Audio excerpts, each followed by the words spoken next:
Children, have you done from question 1 to 6 of exercise 11.3? Good afternoon, children. Have you done from question 1 to 6 of exercise 11.3? Okay. No one have any doubt from question 1 to 6? Anyone have any doubt from question 1 to 6? Good afternoon, Divyanshu. Please give me response. Anyone have any problem from question 1 to 6? No. Okay. Today I am going to start from question number 7.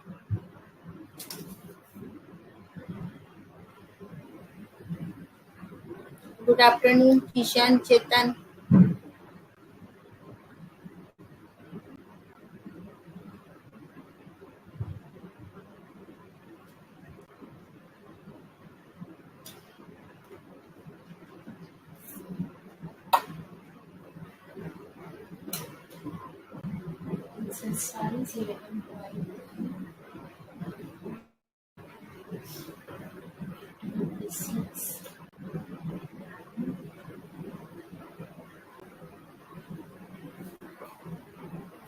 Now we have come to question number 7.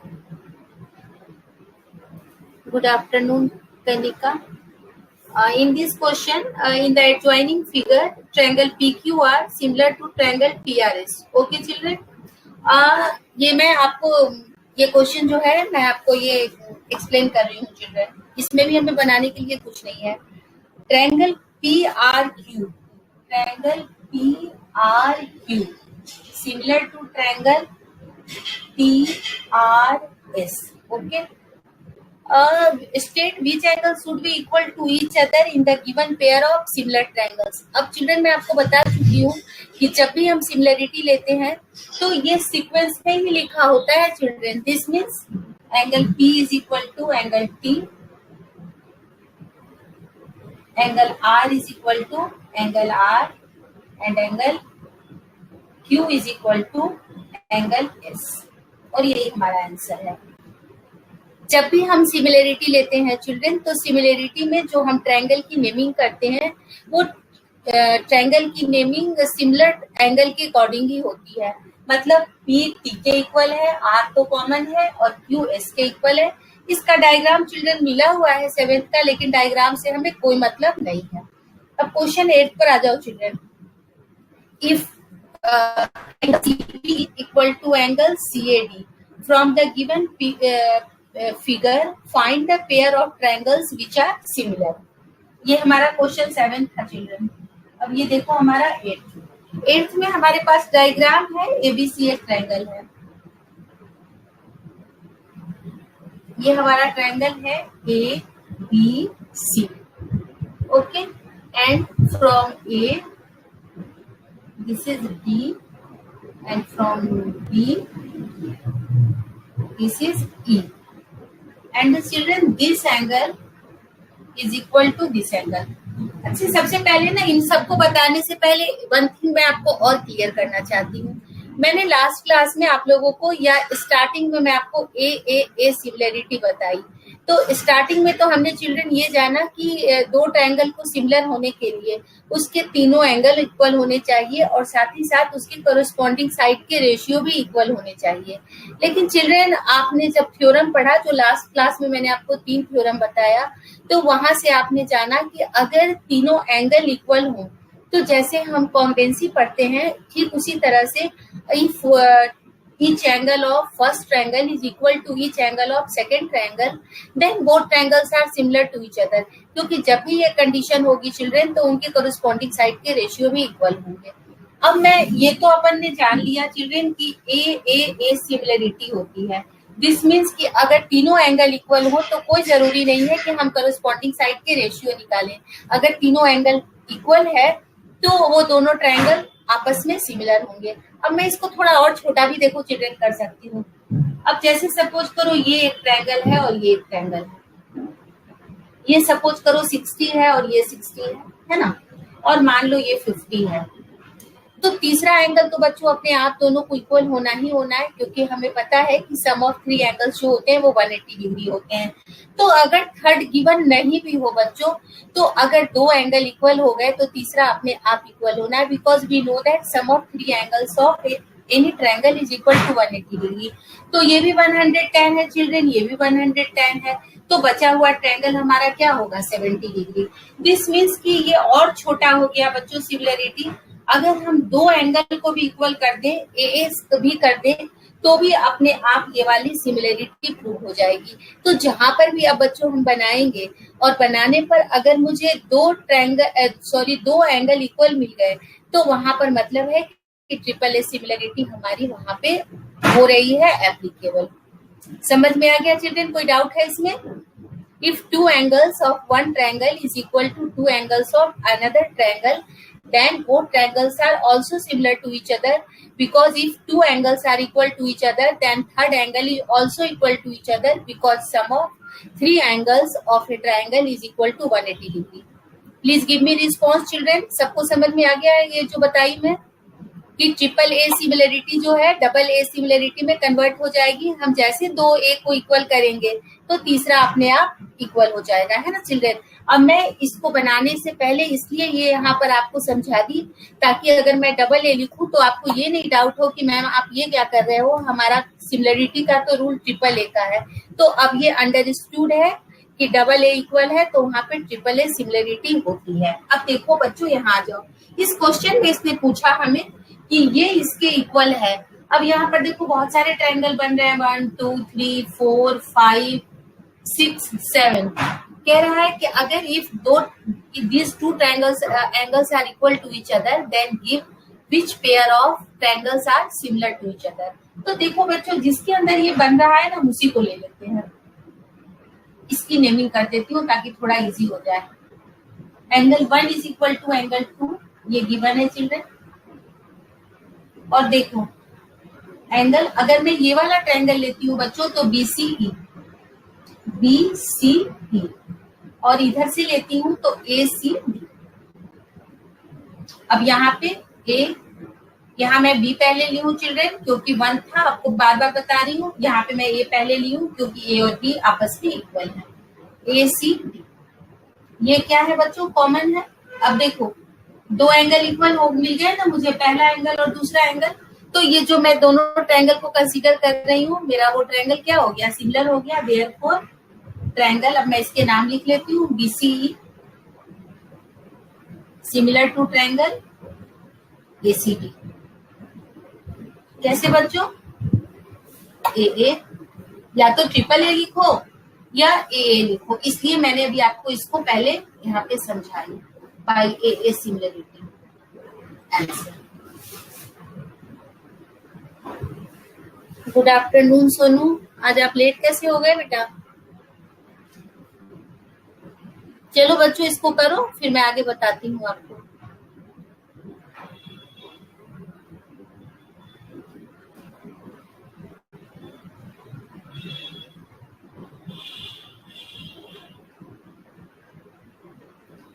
अभी मैंने सिर्फ यहाँ पर यही बताया है कि अगर दो एंगल भी इक्वल हो, जो लेट आए हैं दो एंगल इक्वल हो, कोई बात नहीं, दो एंगल अगर सोनू इक्वल हो तो तीसरा एंगल भी इक्वल हो जाता है बेटा। ये मैं बताई कि ट्रिपल ए सिमिलरिटी को हम डबल ए सिमिलरिटी में कन्वर्ट कर सकते हैं।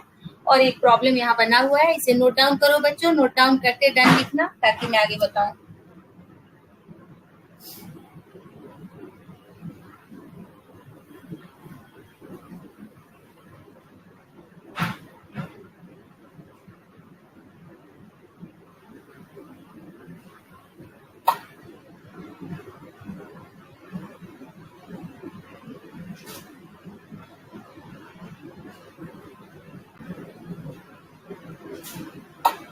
ओके अब देखो चिल्ड्रन, मैं यहाँ पर आपको क्वेश्चन नंबर 9 बता रही हूँ।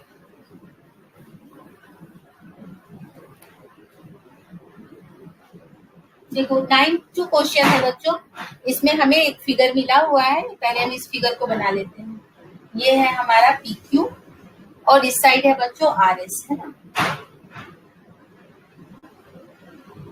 Are and S.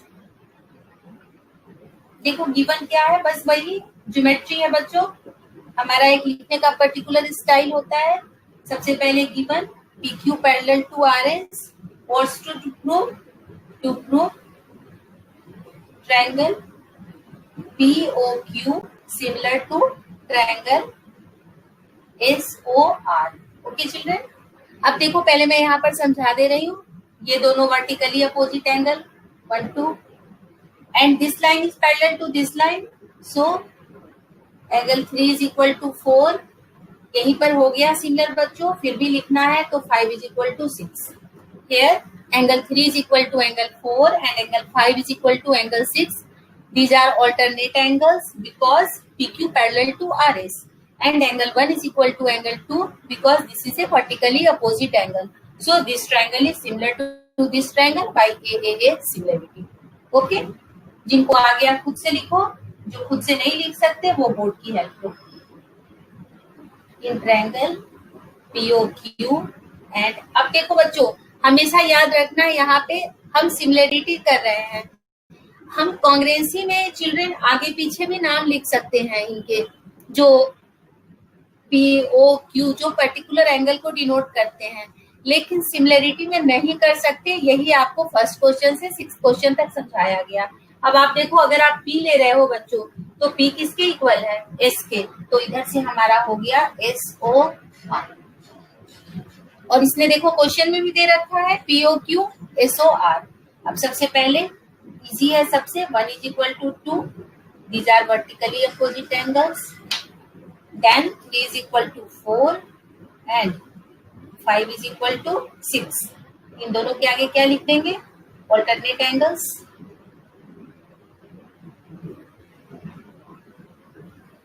Therefore, triangle POQ similar to triangle SOR by AAA similarity, hence proved।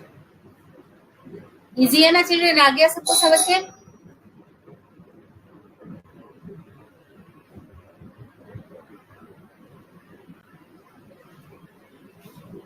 हो जाए तो डन लिखना, फिर नेक्स्ट मैं आपको 10th क्वेश्चन बताऊंगी।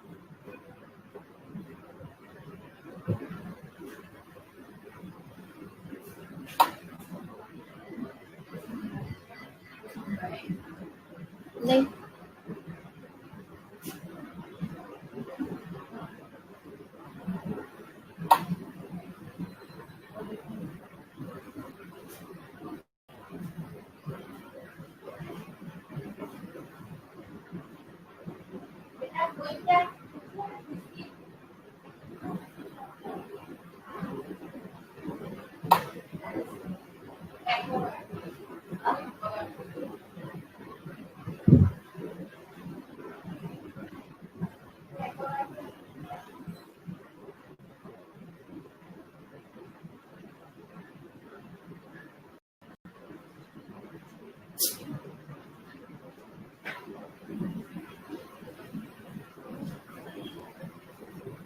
Now children, come to question number 10।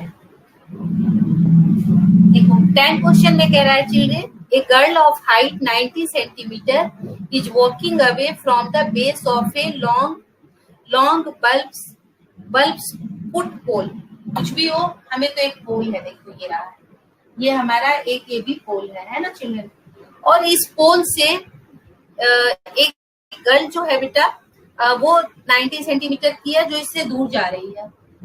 और मान लो यहाँ पर ये गर्ल है सी2। अभी चेंज करेंगे यूनिट के हिसाब से, अभी तो जो है वही लिख रही हूँ मैं। Walking away from the base of a long bulb put poles at a speed मिल रखा है, speed is equal to 1.2 metre per second. If bulb is put at the height of 3.6 metre, this means ये 3.6 metre है ना, above the ground। Find the length of her shadow after 4 minutes। अब देखो ये girls है ना children, पहले देखो ये हमारा पोल है, ओके। इस पोल के ऊपर यहाँ पर एक बल्ब है ना, ये बल्ब है हमारा। और ये जो बल्ब है ना बच्चों, ये 3.6 मीटर के हाइट पर है। अब ये मीटर है तो इसको यहीं पर चेंज कर लेते हैं, क्योंकि आगे फिर मुझे प्रॉब्लम आएगी। ये क्या हो जाएगा, 0.90 मीटर। और ये एक गर्ल है, देखो ये बेस से इसकी तरफ जा रही है। अब ये डिस्टेंस नहीं मिला है बच्चों, ये यहाँ से यहाँ तक टाइम जो ली है t=4 सेकेंड ली है, ठीक है। और ये स्पीड मिला हुआ है। अब इसकी शैडो बनानी है बच्चों। बल्ब देख लो जस्ट लाइक सन की तरह काम करेगा, है ना। और इसकी शैडो जो होगी चिल्ड्रन, ये वाली, इसको मिला लेना। ये BCD हो गया, ये हो गया, ये D शैडो हो गई इस गर्ल की, जो मुझे फाइंड करना है।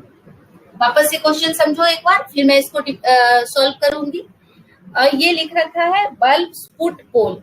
एक पोल है बेटा, जैसे अपने इलेक्ट्रिसिटी वाली पोल होती ना, उस पोल के ऊपर एक बल्ब लगा हुआ है, ठीक है। उस बल्ब, इस पोल के बेस से एक लड़की इस तरफ दूर जा रही है, अवे जा रही है, टुवर्ड्स की जा रही है। और उस लड़की की हाइट 90 सेंटीमीटर थी, जिसको चूंकि ये मीटर में दे रखा था चिल्ड्रन, तो मैंने इसको चेंज कर ली और 0.90 मीटर हो गया। अब ये वाली डिस्टेंस नहीं मिली हुई है बच्चों, इसको दे रखा है कि जब ये 4 सेकेंड में ये 1.2 मीटर पर सेकेंड की स्पीड से वो गर्ल वॉक कर रही है। मुझे ये बताना है कि 4 मिनट के बाद जो उस गर्ल की जो शैडो होगी बच्चों, वो शैडो क्या होगी।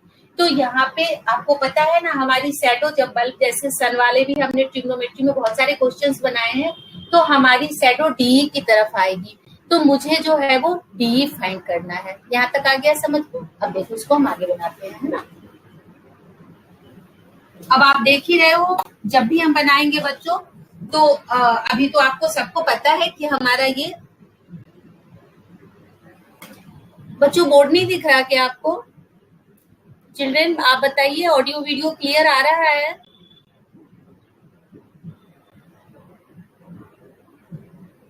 Children fast give me response.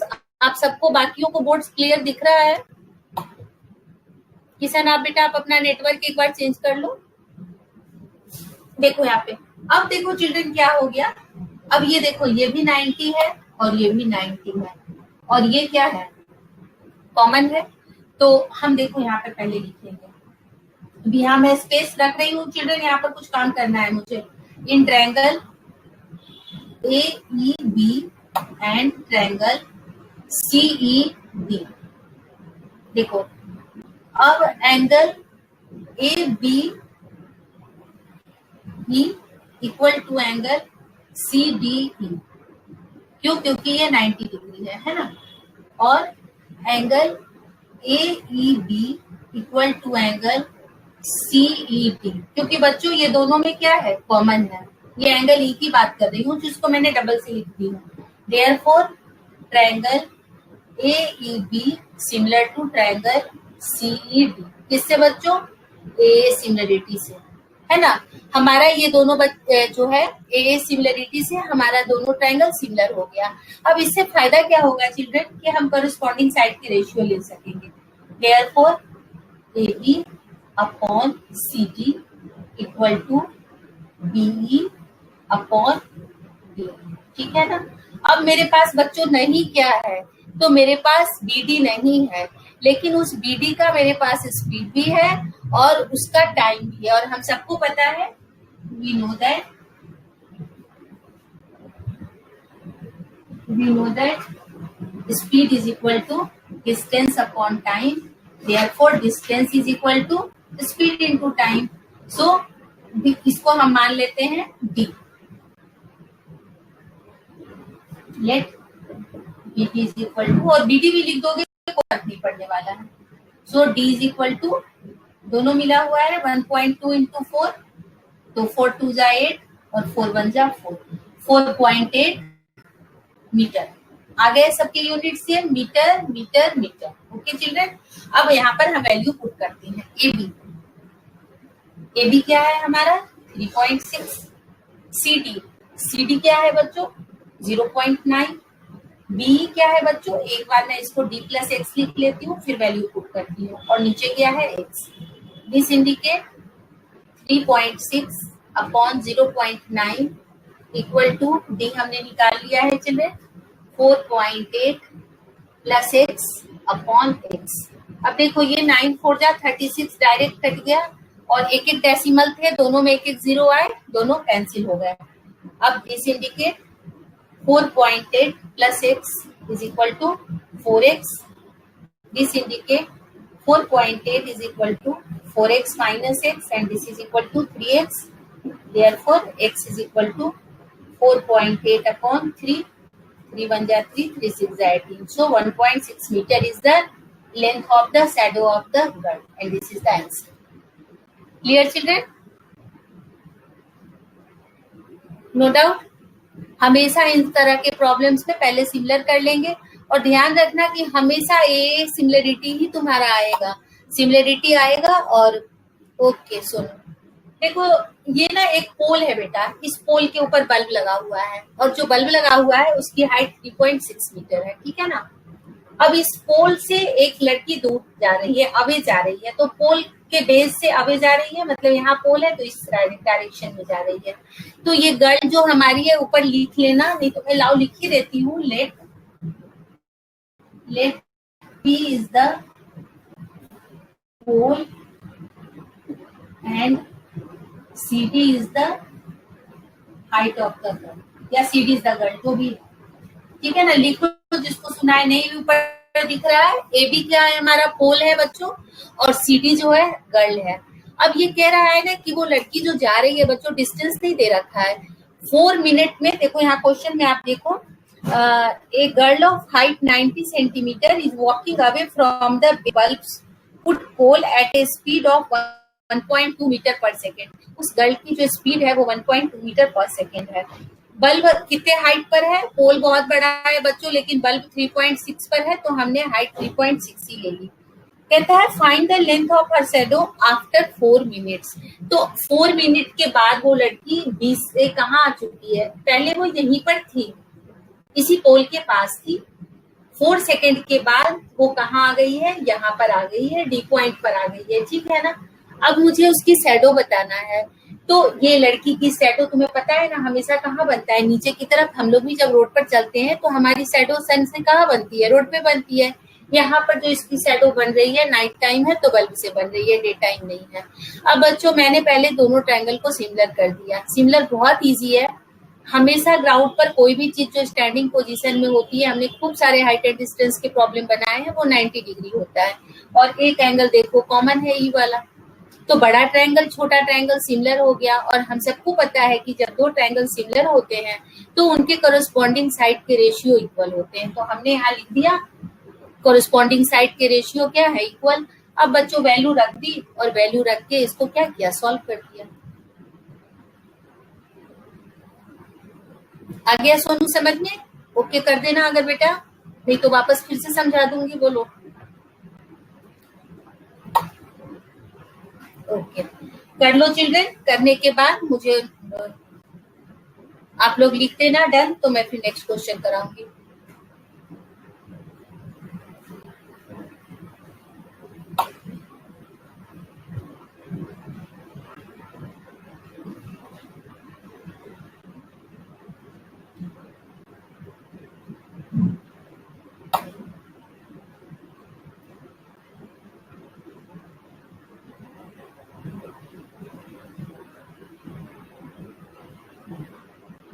Okay children, है ना। अब देखो नेक्स्ट हम 11th क्वेश्चन करते हैं। ये भी ऑलमोस्ट उसी की तरह है चिल्ड्रन, मैं समझा देती हूँ, बना लेना आप लोग।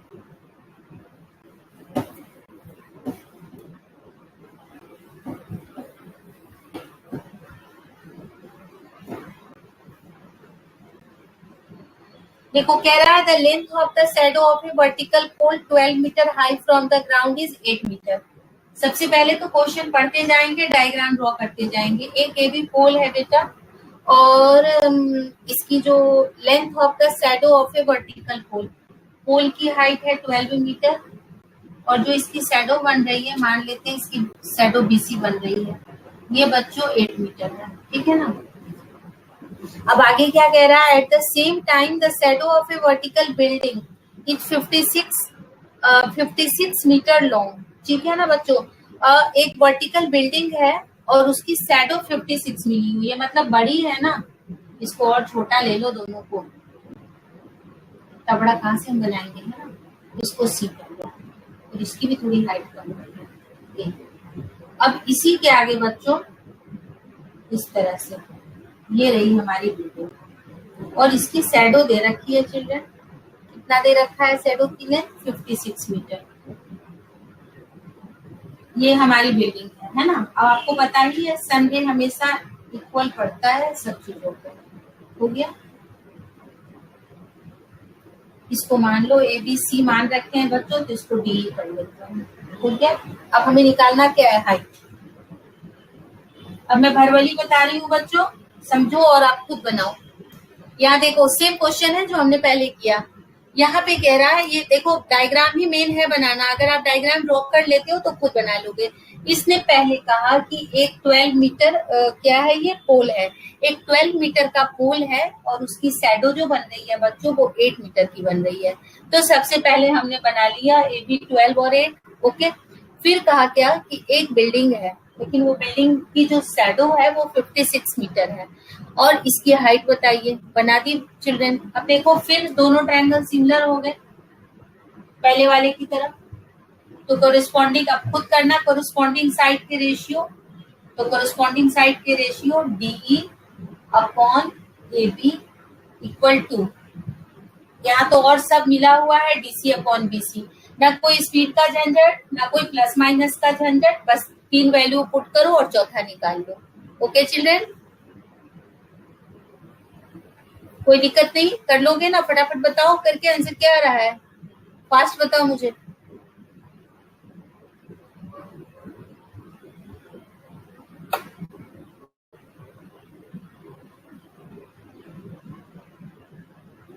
अरे आंसर बताओ क्या आएगा। शिवम सेम क्वेश्चन है बेटा, रिपीट क्या लिख रहा है, जो पहले वाला क्वेश्चन है वही सेम है। ये दोनों 90 डिग्री और ये common, both triangles are similar. हाँ गुड निहारिका, देखो यहीं से बच्चों बन रहा है। 8 7 जा 56, ठीक है ना, 56 और 12 7 जा 84। ये तो मुझे यहीं से आंसर दिख रहा है बेटा। आप और शिवम जब मैं आंसर पूछ रही हूँ तो आप रिपीट लिख रहे हो, है ना बच्चों। देखो जैसे आपने डाला 56 अपॉन 8 तो क्या आया 7 और क्रॉस मल्टीप्लाई हुआ 12 7 जा तो 84। ये तो डायरेक्ट आंसर मिल रहा था मुझे। ऊपर सारा कुछ लिख लेना जैसे मैंने इसके पहले वाले प्रायर क्वेश्चन में लिखाया था कि let A B is a pole and D is a building, the shadow of pole is BC and the shadow of building is EC. उसके बाद दोनों ट्रायंगल को सिमिलर कर देना और सिमिलर करने के बाद फिर क्या करोगे, कोरिस्पॉन्डिंग साइड के रेशियो जो मैं यहाँ लिख दी हूँ इस सब पर वैल्यू पुट करना और वैल्यू पुट करके तुम्हारा आंसर आ जाएगा। आ गया शिवम समझ में या अभी भी नहीं आया बेटा? बोलो तो फिर से बताऊं।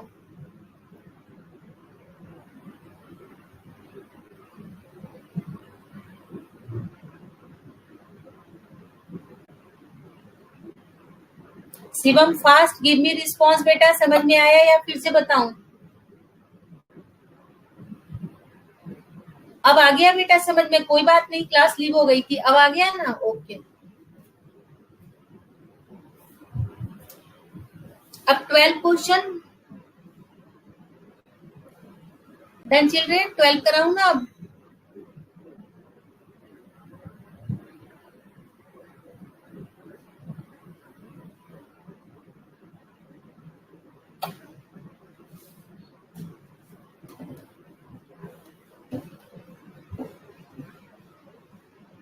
देखो अब एक्चुअल में यहाँ से अब आपका प्रूफ वाला पार्ट स्टार्ट हो रहा है ना।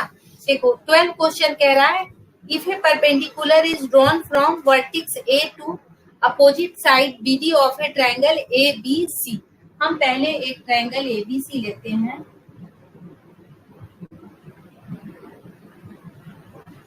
और देखो then prove that ABC is a right angle triangle. तो एबीसी हमारा राइट एंगल ट्रायंगल है ना बेटा, तो इसलिए हम इसको राइट एंगल ट्रायंगल ही बनाएंगे, है ना। और यहाँ पे ए से बीडी पर opposite side BD vertex if a perpendicular is drawn from vertex A to opposite side. तो अगर मैं इसको ए लेती हूँ इससे इजी होगा बनाना, इसका नाम बीडी है बच्चों। अब मैं इसको अपने अकॉर्डिंग कर लेती हूँ, यहाँ बी लगा लेती हूँ, यहाँ सी लगा लेती हूँ, नहीं गलत हो जाएगा। ए बी, नहीं ठीक है ना, किधर से भी ले लो कोई दिक्कत नहीं, ए बी सी लो, ए बी सी लो, कोई फर्क नहीं पड़ता। हो गया। Then prove that A B C is a right angle triangle. अब देखो बच्चों, यहाँ पर मैंने इसको जैसे मैं ले तो ली हूँ, बट यहाँ पर बुक में कुछ गड़बड़ है। फिर मैं इसको अभी देख लेते हैं बना के। ये ए बी सी नहीं होना चाहिए, बी ए सी होना चाहिए, क्योंकि हम ए से परपेंडिकुलर डाल रहे हैं। मेरे पास जो बुक है चिल्ड्रन, इसमें लिख रखा है A B C is a right angle triangle, but ये बी ए सी होना चाहिए। कोई बात नहीं, हम यहाँ से प्रूव करना गिवन से लिखते हैं बच्चों। तो गिवन में हमें क्या क्या मिला हुआ है? गिवन में मिला हुआ है मुझे A D perpendicular, A D perpendicular on B C. तो देखो ये भी 90 है और ये भी 90 है, ध्यान रखना। और कुछ भी नहीं है गिवन बच्चों इसके अलावा, है ना। और क्या है, और मिला हुआ है, एक और मिला हुआ है, A D square equal to B D into B C. देखो चिल्ड्रन, वापस से समझा रही हूँ। अब ये ट्रायंगल कैसे है नहीं मालूम मुझे। देखो ये ए पे 90 आने वाला है, इसने बुक में गलत लिख रखा है, एबीसी लिख रखा है। इसने मुझे सिर्फ दो बातें गिवन में दी है। ए से वर्टिक्स, ए से हम अपोजिट साइड पर परपेंडिकुलर डाल रहे हैं। अब जैसे सपोज करो मैं इधर से भी लेती हूँ तो कोई फर्क नहीं पड़ेगा। सपोज करो कि मैं यहाँ से अगर डालती हूँ, तो राइट एंगल ट्रायंगल में ना बच्चों हमेशा इधर से डाला जाता है। 9th क्लास में भी एक प्रॉब्लम आया था, हम लोगों ने बनाया था। तो मैं यहाँ पर इसलिए ए ली हूँ, समझ रहे हो, क्योंकि इसने कुछ नहीं दे रखा है, कहा ये परपेंडिकुलर है। अगर मैं इधर से डालूंगी ना बच्चों तो कभी परपेंडिकुलर नहीं डलेगा, क्योंकि ये तो अपने आप परपेंडिकुलर है। तो वर्टिक्स मुझे ना, तो मैं इधर से वर्टिक्स ले सकती हूँ, इसको भी ले सकती हूँ इधर से ए। लेकिन ये जो थ्योरम है ये हमने 9th में किया था सिमिलरिटी में। हमेशा जो है हम परपेंडिकुलर जो है राइट एंगल से देते हैं। ओके, इसलिए मैंने कहा कि इस क्वेश्चन को होना चाहिए था B A C is a right angle triangle. अब ये दो चीजें गिवन है बच्चों, एक ये भी चीज गिवन है। अब इसको मैं कैसे यूज करूंगी आपको बताती हूँ पहले। अब आपको मालूम है ना कि जब भी हम सिमिलरिटी सॉल्व करते हैं चिल्ड्रन, तो कोरिस्पॉन्डिंग साइड के रेशियो लेते हैं। अब रेशियो के लिए 4 हमें साइड मिलने चाहिए, इसने एडी स्क्वायर कर दिया है। तो मैं यहीं पर इसको, मैं प्रूफ में इसको चेंज करके दिखाऊंगी आपको। अब प्रूफ क्या करना है मुझे, ट्रायंगल, मैं इसको सही लिखती हूँ, B A C is a right angle triangle. अब देखो इसको मैं बना रही हूँ, ये थोड़ा बड़ा हो जाएगा प्रूफ। सबसे पहले ना बच्चों इस पे काम करती हूँ, A D square is equal to B D into D C. अभी मैंने क्या बताया, 4 चाहिए मुझे, तो मैं इसको करती हूँ multiply, A D into A D, B D into D C. अब आपको पता है ना कि ऐसे एस में मुझे रेशियो चाहिए, तो मैं इसको रेशियो के फॉर्मेट में लिखती हूँ, ए डी अपॉन, कोई एक को उठाकर ले आते हैं नीचे, A D upon C D equal to B D upon A D. देखो वापस इसको अगर तुम क्रॉस मल्टीप्लाई करोगे ना बच्चों तो यही फॉर्मेट आ जाएगा। अब आप पूछोगे कि मैम आपने इसको यूं क्यों किया, तो इसको मैं सिमिलरिटी के अकॉर्डिंग सेट करने के लिए की, क्योंकि मुझे पता है कि सिमिलर करने के लिए मुझे कॉरेस्पॉन्डिंग साइड के रेशियो चाहिए, ना कि ये फॉर्मेट चाहिए। अब देखो चिल्ड्रन, ये वाला ट्रायंगल और ये वाला ट्रायंगल, इन दोनों ट्रायंगल में बच्चों देखो डी अपॉन सी डी, ये रहा हमारा देखो ए डी और ये रहा हमारा सी डी, दिख रहा है ना आपको, ये दोनों साइड, और इधर भी ये दोनों साइड, और देखो इसके बीच की एंगल दोनों इक्वल है। तो ये दोनों ट्रायंगल हमारा क्या हो गया, सिमिलर हो गया। तो डायरेक्ट लिख लेंगे इन ट्रायंगल, पहले ले लेते हैं A C D, A D C and triangle B D A. अब हमारे पास ये गिवन है, A D upon C D equal to B D upon A D, and angle पहले ये ली हूँ, A D C equal to angle B D C equal to 90 degree given है। Therefore triangle A D C similar to triangle A D C similar to triangle B D ए। किससे बच्चों, by SAS similarity. अब यहाँ तक किसी को दिक्कत हो तो पूछना, वापस से मैं एक्सप्लेन करूंगी। चिल्ड्रेन, अगर यहाँ तक किसी को कोई दिक्कत हो रही है तो पूछो, वापस एक्सप्लेन करूंगी।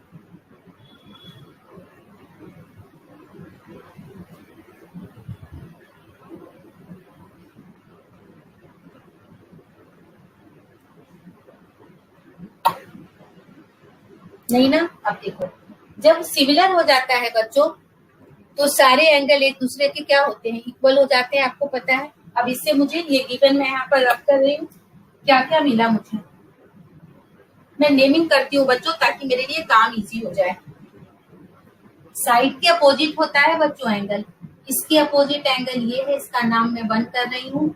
इसके अपोजिट बच्चों, इसके अपोजिट इधर ये है, तो इसकी नेमिंग में इसके अपोजिट ये, और एडी है ना, तो इस ट्रायंगल का डी के अपोजिट कौन सा एंगल है, देखो डी के अपोजिट एसी है, और इसके अपोजिट कौन आ गया, इसके अपोजिट आ गया ये एंगल 1 इक्वल होगा बच्चों इसके 2 के, और ये एंगल 3 इक्वल होगा 4 के। एंगल के अपोजिट एंगल इक्वल होते हैं बच्चों, ठीक है ना। तो साइड के अपोजिट, तो इससे मुझे सिटी में क्या मिल गया बच्चों, angle 1 is equal to angle 2 and angle 3 is equal to angle 4। अब देखो एक एक करके लेती हूँ, पहले मैं इस ट्रायंगल में लेती हूँ या इसी में लेती हूँ, इन ट्रायंगल ACD, और इसका नाम रख देती हूँ 1 2 3 4 5 6। एंगल 1 प्लस 3 प्लस 5 क्या है, 180 डिग्री।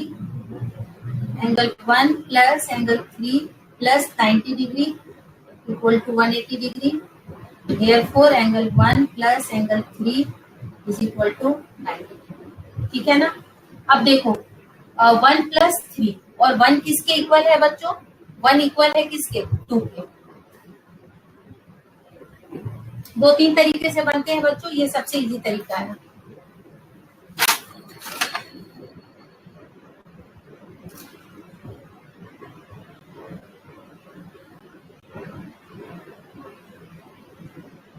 शिवम, यहाँ पर एंगल कॉमन है ही नहीं कोई बेटा, हम ये ट्रायंगल और ये ट्रायंगल ले रहे हैं, इसमें तो कोई एंगल कॉमन है ही नहीं। कहाँ कॉमन है, कॉमन तो तब होता है जब एक हम छोटा और एक बड़ा लेते हैं। जैसे मैं एक छोटा ट्रायंगल और एक बड़ा लेती, तब हम उसको उससे ये आपका निकल जाएगा जो आप बोल रहे हो ना। जैसे ट्रायंगल इसमें 4 जो है, ये अगर छोटा ट्रायंगल ले रहे हो और बड़ा ट्रायंगल ले रहे हो, तब इससे आपका 4 3 के इक्वल मिल जाएगा, ठीक है। आप एक बार चाहो तो इसको ऊपर कर सकते हो। ये जो हमें रिजल्ट मिला है ना, ट्रायंगल ABC सिमिलर टू, किसी भी छोटे को ले लो, ट्रायंगल, इसको B को यहाँ कर रही हूँ ADC, इससे तुम्हें ये रिजल्ट मिल जाएगा। लिख लो ऊपर में, ऐसे भी ये इन दोनों से भी मिल जाता बच्चों, है ना। अब देखो 1 प्लस 3 90 डिग्री, इसका नाम 2 कर दो, और अब यहाँ पर 1 की जगह क्या रख दो, angle 2 plus angle 3 is equal to 90 degree. Therefore यहाँ लिख दो from second, therefore angle BAC is equal to 90 degree. Therefore triangle BAC is a right angle.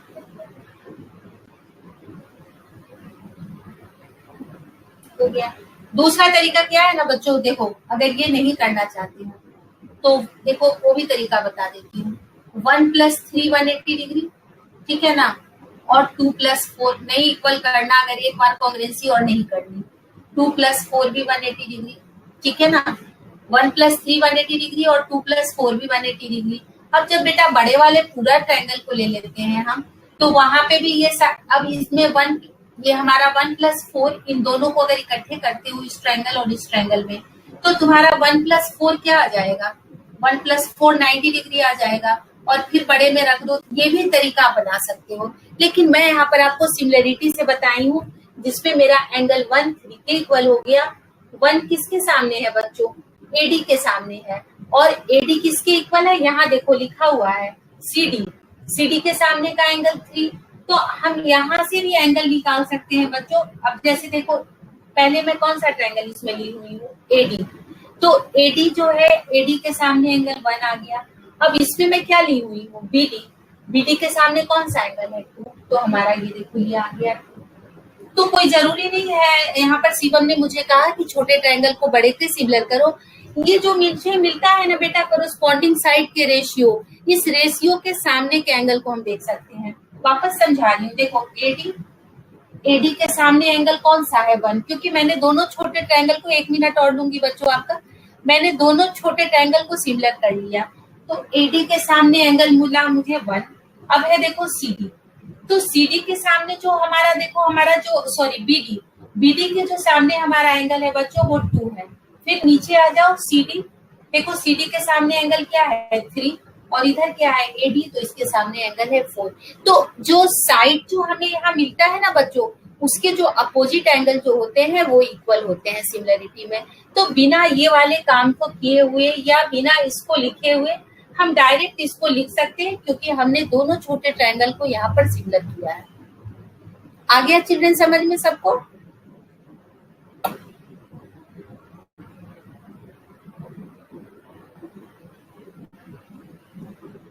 आ गया ना चिल्ड्रन? ओके, अब आप लोग यहाँ तक कर लेना, क्योंकि ये थोड़ा बड़ा है। नेक्स्ट क्लास में मैं आपको 13, 14, 15 बताऊंगी, है ना।